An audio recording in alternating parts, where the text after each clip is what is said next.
G'day folks, it's Phil from 15 Minute Guitar Practice. Today we're looking at some outside blues licks. Now what does outside mean? And why are we doing outside blues licks? Well, one, outside means outside the key of what you're playing in. And we're doing blues licks because most of you are familiar with the blues progression of a 1-4-5, and you've probably got some blues licks already up your sleeve, and so I thought, hey, this will be a way to introduce a little bit of interest, a little bit of colour, a little bit of contrast to what you normally play, and also bring in a kind of fresh perspective. Now outside, like I said, is outside the key. To the normal ear, it might sound like you're playing wrong notes, but as we all know, there are no wrong notes. Just certain notes have more tension and a feeling of precariousness than others. And the reason we introduce these outside notes is to create that contrast, you know, to create that colour and that difference, because you can't bring it home without first going away from home. You can't create a feeling of resolve without first creating tension. So these are some blues licks that are kind of outside that you can slip into your own playing. We're going to do everything in B flat. I know I normally do stuff in A, but today it's B flat, and I picked a nice kind of slow, funky tempo so you can get a handle on these things pretty quickly.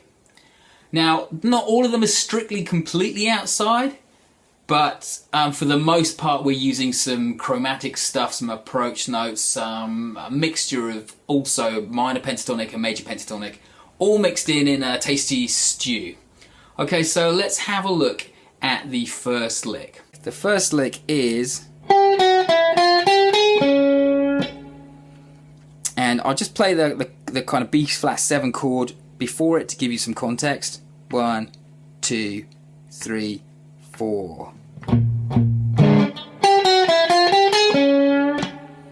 Okay, so we're playing, most of this lick is on the B string. So we're playing 8B, 7B, 5B, and then sliding up to 6B, 8B, 9B, and then a little bend on the G string at the 6th fret. Now you could visualize this as this kind of finger shapes, fingers 1, 3 and 4, played in 2 positions. So a descending version, then sliding up here, same finger configuration, and then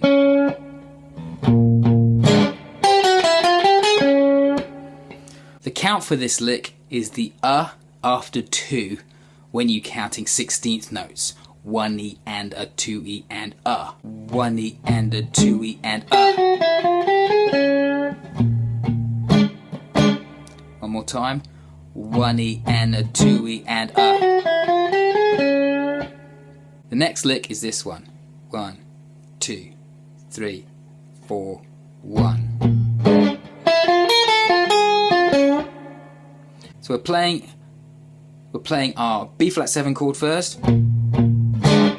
Then we're starting here at the 5th fret on the B, up to the 6th fret, and then we're moving to the E string and descending 6th fret to 5th fret, back to the 6th fret of the B string, and then 4th fret of the top E, 6th fret of the B, and a little micro bend on the 6th fret of the G.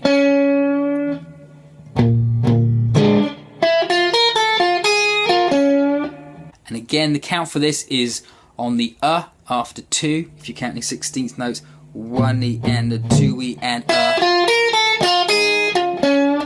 Lick number 3 will work anywhere, but I like to place it on the move from the 1 chord to the 4 chord, so from the B flat to the E flat. And you'll hear it here. We're going.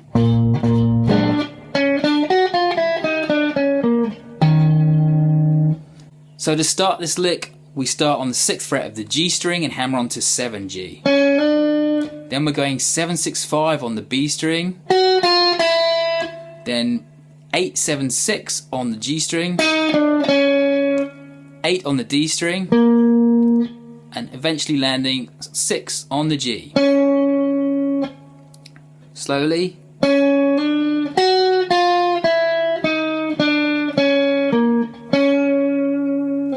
Lick number 4 works also nicely over the 4 chord, which is E flat 7 or E flat 9.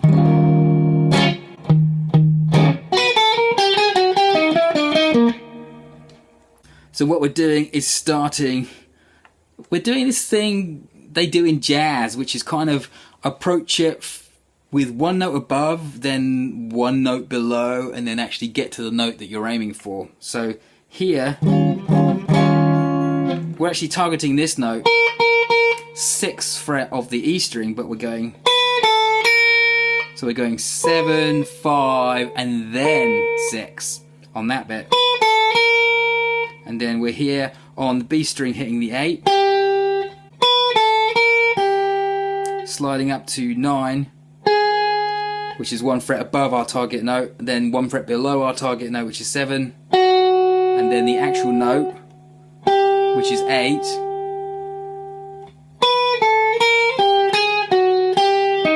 Now here, notice I'm playing with pinky finger, 2nd finger, and 3rd finger, because then I need to hit this next note on the G string at the 8th fret with my 2nd finger.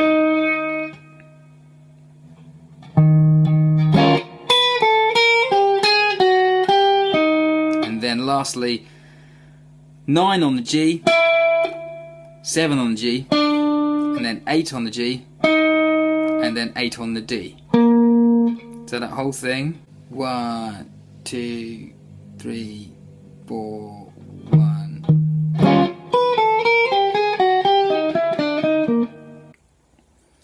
Lick number 5 is for heading back to the 1 chord, B flat 7.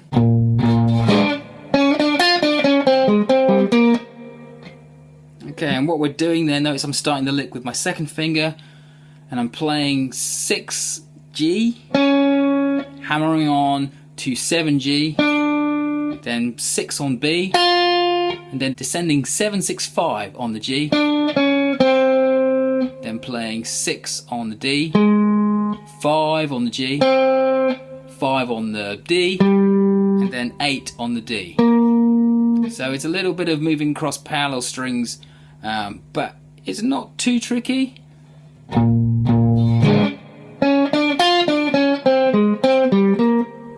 One more time.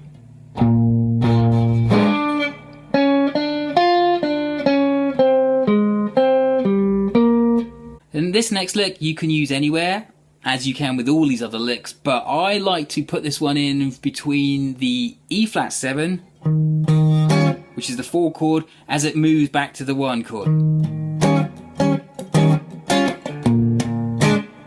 So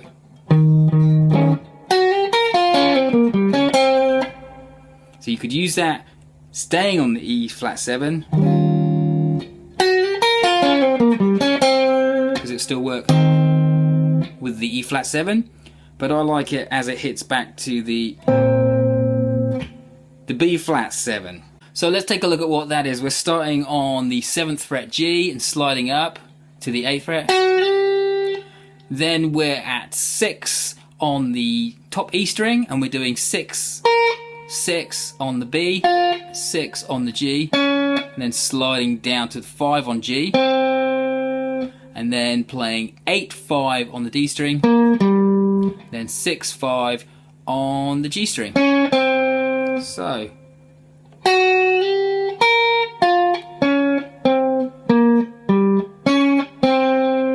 as you can see, that will sound fine over the do or a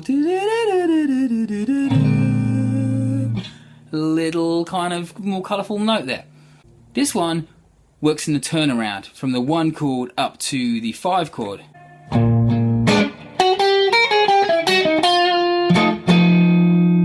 Now the interesting thing about this lick is it's not all 16th notes. I put a pause in there on the 2nd note.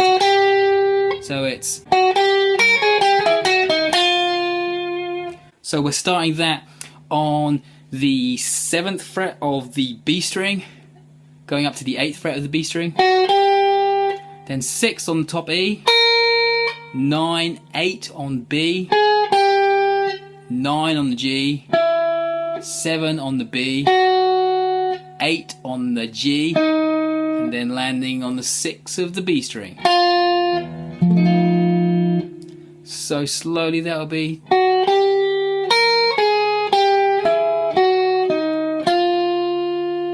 One more time.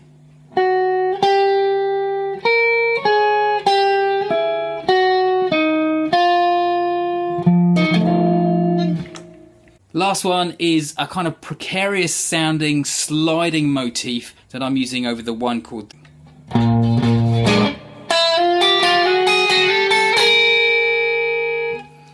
And quite simply, that's starting on 5B, sliding up to 6, and then also while that 6 is still ringing, fretting 3 on the top E. So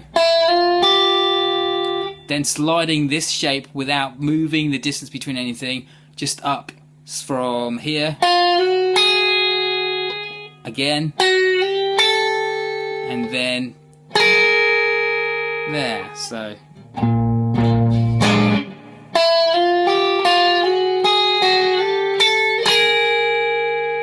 one thing I'd say to notice would be how the last one of those here is 2 strings played simultaneously, whereas the others are kind of just one after another.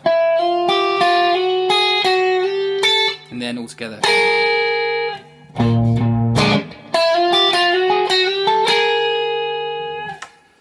So that's all from me for today. If you like the tab, be sure to grab the tab from the link in the description below. If you like what you hear, then drop a comment below and don't forget to subscribe. This is Phil from 50minuteguitarpractice.com saying see you later. Bye for now.